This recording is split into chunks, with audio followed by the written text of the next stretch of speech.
Bismillahirrahmanirrahim. Assalamualaikum warahmatullahi wabarakatuh. Perkenalkan, nama saya Muhammad Nur Hussein Daulay, peserta Latsar tahun 2025, Angkatan 2 Kelompok 4, yang diselenggarakan oleh Balai Diklat Keagamaan Kota Medan. Di sini saya akan mempresentasikan terkait identifikasi isu kontemporer. Ada 5 isu kontemporer di UIN Sumatera Utara yang menarik hari ini untuk dibahas dan diangkat di dalam suatu kajian. Yang pertama adalah terkait tentang tingginya angka penyalahgunaan narkoba di Sumatera Utara dan urgensi pencegahannya di kalangan mahasiswa.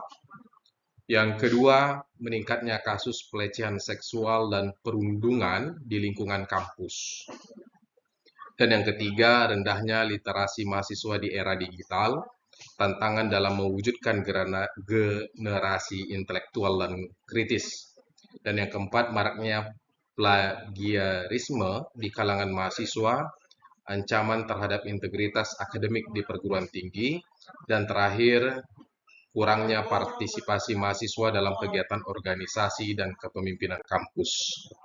Dari 5 isu tersebut, kemudian kita melakukan teknik APKL, maka kita akan menemukan bahwasanya isu yang paling layak dan sangat layak diangkat adalah yang pertama, tingginya angka penyalahgunaan narkoba di Sumatera Utara dan urgensi pencegahannya di kalangan mahasiswa. Di urutan yang pertama.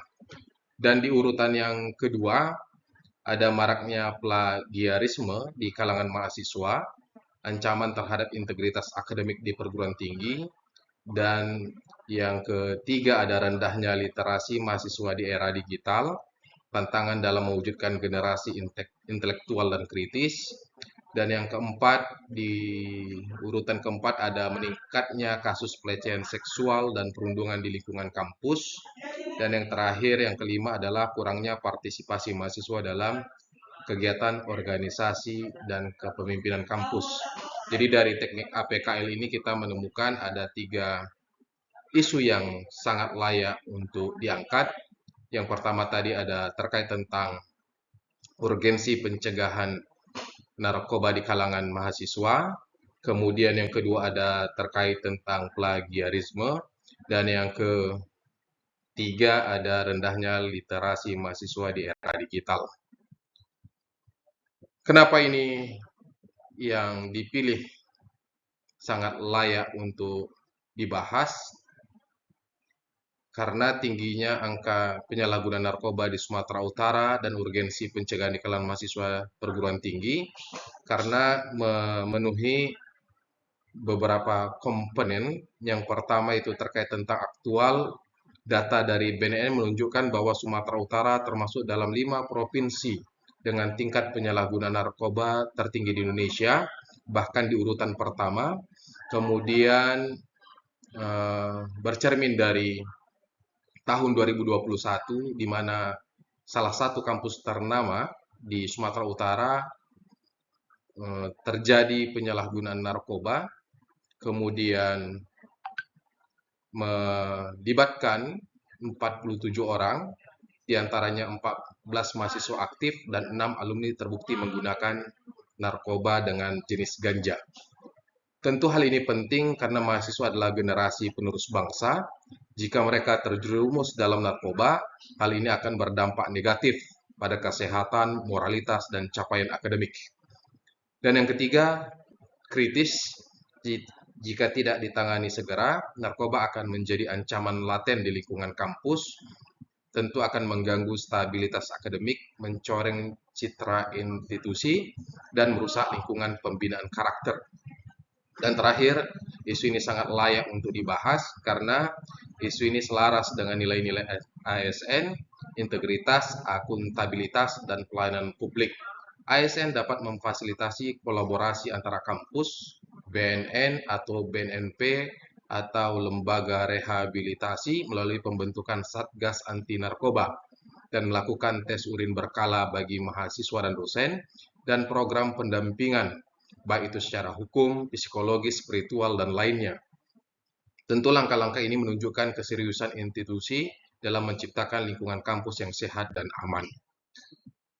Kemudian dari teknik APKL, kita lakukan teknik WSG, maka akan kita temukan isu strategis yang pertama yaitu tingginya angka penyalahgunaan narkoba di kalangan mahasiswa dengan urgensi masif dan meningkat dengan nilai 5, kemudian keseriusan berdampak juga di poin 5, berdampak hukum, sosial, dan kesehatan, dan kemudian dari potensi perkembangan maka terus bertambah dan menyasar usia produktif. Sehingga ini menjadi isu prioritas dari 3 isu sebelumnya. Kemudian dilakukan tahap fishbone, maka kita akan melihat faktor-faktor penyebab ke dalam 6 kategori utama, yaitu kategori lingkungan, sebab potensialnya adalah lingkungan sosial kampus permisif terhadap narkoba, banyak tempat-tempat di luar kampus yang rawan peredaran narkoba, terutama hal ini juga di lingkungan kos mahasiswa. Kemudian penyediaan atau pendukungan eksternal, maka sebab potensialnya adalah kurangnya keterlibatan BNN dalam lingkungan kampus, lemahnya pengawasan pihak eksternal terhadap mahasiswa, dilihat dari kategori sistem atau kebijakan, tidak ada kebijakan kampus yang tegas tentang pencegahan narkoba saat ini, khususnya di UIN Sumatera Utara Medan. Kemudian tidak dilakukannya tes urin berkala atau monitoring psikososial. Kemudian kategori yang keempat, keterampilan atau pemahaman. Mahasiswa tidak punya kecakapan untuk menolak ajakan, dosen dan staf tidak dibekali pelatihan deteksi dini. Dan keamanan, kategori yang kelima, keamanan dan perlindungan.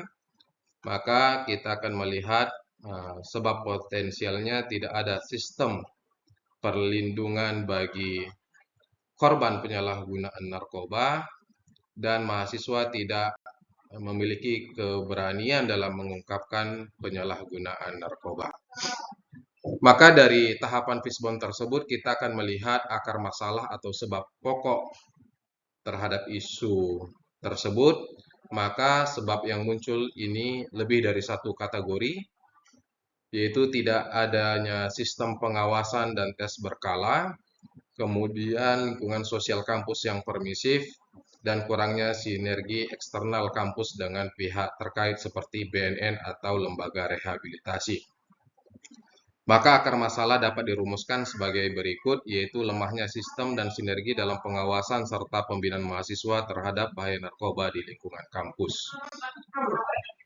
Kemudian dari isu tersebut, maka tahapan alternatif penyelesaian isu dapat dilakukan. Yang pertama dengan sosialisasi bahaya narkoba, kemudian pembentukan Satgas Anti Narkoba di kampus, melakukan kerjasama dengan BNN atau lembaga rehabilitasi narkoba, melakukan kegiatan pemeriksaan tes urin berkala, dan kelima pelatihan mahasiswa sebagai peer educator, dan kemudian yang keenam penyediaan layanan konseling, dan ketujuh pembuatan sistem keamanan bagi pelapor.